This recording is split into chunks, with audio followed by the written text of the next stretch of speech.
अभी समझते हैं हम लोग ग्वादर में क्या इशू चल रहा है, और ग्वादर बंदरगाह जो पाकिस्तान का था ही नहीं, अचानक से कैसे वो पाकिस्तान को मिल जाता है, और जो पाकिस्तान कश्मीर है वो हमारा था, उसका आधा हिस्सा कैसे पाकिस्तान को मिल जाता है। तो देखिए, जब देश आजाद हुआ तो हमारे ऊपर कई देशों ने कब्जा किया हुआ था, तो उसी क्रम में यहाँ पर गोवा हम लोग को नहीं मिला। गोवा पे पुर्तगालियों का कब्जा था, गोवा हम लोग को मिला 1961 में। उसी तरह पांडिचेरी पर हम लोग को मिला ही नहीं। आजादी के टाइम पे पांडिचेरी पे भारत का झंडा नहीं ला रहा था। 1954 में फ्रांसीसियों ने हमें यहाँ से आजाद करके गए। तो ये तो हो गया यहाँ पर। अब पाकिस्तान का ये वाला एरिया जो था ग्वादर, ये पाकिस्तान का नहीं था। ग्वादर बंदरगाह एक्चुअल में ओमान का था, और ओमान यहाँ से कंट्रोल करता था। बट ग्वादर उस समय स्मगलिंग का बहुत बड़ा अड्डा था।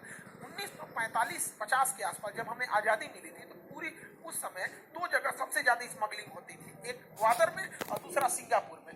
ये लूट खसोट का अड्डा बन गया था। तो अभी हम फोकस करते हैं ग्वादर में। तो पाकिस्तान ओमान से लगातार बातचीत करने लगा कि हमें ग्वादर बंदरगाह दे दिया जाए। इसी क्रम में लंबे और से 10 साल की हुई मीटिंग्स और वार्ताओं के बीच में ये एक लंबा मीटिंग चला कि ग्वादर बंदरगाह कराची को पाकिस्तान को सौंप दिया जाए। उस समय पाकिस्तान के प्रधानमंत्री फिरोज खान नून थे, और ओमान के सुल्तान जो थे उस समय आला हजरत सईद बिन कासिम थे। इन्होंने पाकिस्तान को ग्वादर पोर्ट दे दिया यहाँ पर कि भैया तुम रखो। $5 मिलियन में पाकिस्तान को पोर्ट दे दिया गया 1958 में। इस प्रकार ग्वादर जो है पाकिस्तान का अंग बन गया।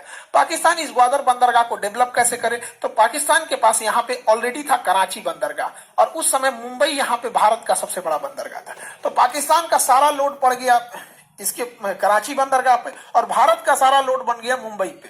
तो भारत ने मुंबई के जस्ट सट के जवाहरलाल नेहरू बंदरगाह बनाया। दोनों सट के आमने सामने है सब, दोनों यहाँ पे थोड़ी दूर के डिस्टेंस पे है सब यहाँ पे।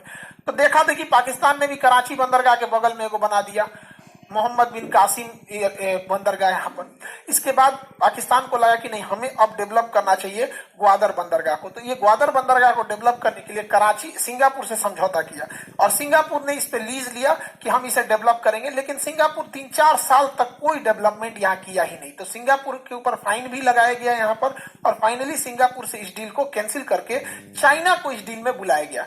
चाइना ने देखा कि यहाँ पर भारत को घेरने का भी काम किया जा सकता है, इसलिए चाइना ने पाकिस्तान को कहा कि चाइना पाकिस्तान इकोनॉमिक कॉरिडोर बनाते हैं, कि हम यहाँ केवल बंदरगाह नहीं बनाएंगे बल्कि यहाँ से एक सड़क भी ले जाएंगे अपने देश में। अब ये सड़क पीओके होके जा रहा था, जो हरि सिंह के समय ही पाकिस्तान ने कब्जा कर लिया था ये एरिया। भारत ने विरोध भी जताया, लेकिन चाइना इस ओर से ले गया। इसके अलावा चाइना ने कहा कि ये सड़क इतनी लंबी रहेगी, बहुत अच्छी, और इसी के अगल बगल में कोई भी चीज का डेवलपमेंट होगा, बिजली घर वगैरह, वो भी डेवलप करेंगे। तो सीपीईसी में सड़क शामिल है, बंदरगाह शामिल है, और उसमें उसके अलावा बड़ी बड़ी उद्योग शामिल है। इसी रास्ते के बीच में कोल फील्ड शामिल है, बिजली घर प्रस्तावित है। सीपीईसी सड़क के आसपास के एरिया में डेवलप करने के लिए दो बड़े बड़े विंड टरबाइन लगाए गए हैं। लगभग 11 मेगा प्रोजेक्ट लगाया गया है, जिसमें सोलर प्लांट के द्वारा बिजली बनाया जाएगा। तो कभी भी सीपीईसी को ये नहीं सोच लीजिएगा लोग कि केवल वो बंदरगाह और सड़क है। दुनिया में चाइना सबसे ज्यादा कोयला उत्पादन में भी है, और ये सोलर पैनल के मामले में भी है। इसके अलावा चाइना इसी प्रोजेक्ट के तहत, सीपीईसी के तहत, पाकिस्तान में बहुत हैवी पैसा इन्वेस्टमेंट करके वहां बड़े बड़े बांध बना रहा है, जिससे कि पाकिस्तान को बिजली सप्लाई हो सके और बाढ़ पे भी नियंत्रण किया जा सके। हालांकि इसमें बहुत पैसे खर्च होते हैं। हम लोग एक छोटा सा घर बनाते हैं तो सोच रहे हैं इतना पैसा खर्चा हो जाता है, सोचिए इतना बनाने में अरबों खरबों लग जाते हैं। और इसी तरह से चाइना की जाल में पाकिस्तान फंसते जा रहा था। लेकिन भारत से दुश्मनी के आड़ में उसे ये सब नहीं दिख रहा था कि ये पैसे चुका कहां से पाएगा। और चाइना ने इस सीपीईसी प्रोजेक्ट के आड़ में हर एक चीज कब्जा करते गया, यहाँ पर इतना कर्जा दिया। उसके बाद बात आई इस बंदरगाह की, तो पाकिस्तान के लोग इस बंदरगाह को ऐसा न बताते हैं जैसे लगता है कि ना यहीं पर सीधे फरिश्ता उतरेंगे लोग, कि दुनिया का सबसे गहरा बंदरगाह, दुनिया का सबसे बड़ा बंदरगाह। चुप, झूठा कहीं का, दुनिया का सबसे बड़ा का बंदरगाह। देखिए ग्वादर बंदरगाह की गहराई कितनी है, तो भैया 14 मीटर।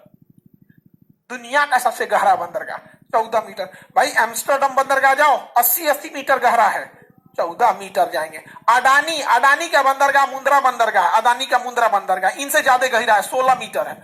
दुनिया का सबसे बड़ा बकलोले है सब पूरा करा ऐसा। दुनिया का सबसे बड़ा हमारा बंदरगाह बनेगा ग्वादर बंदरगाह।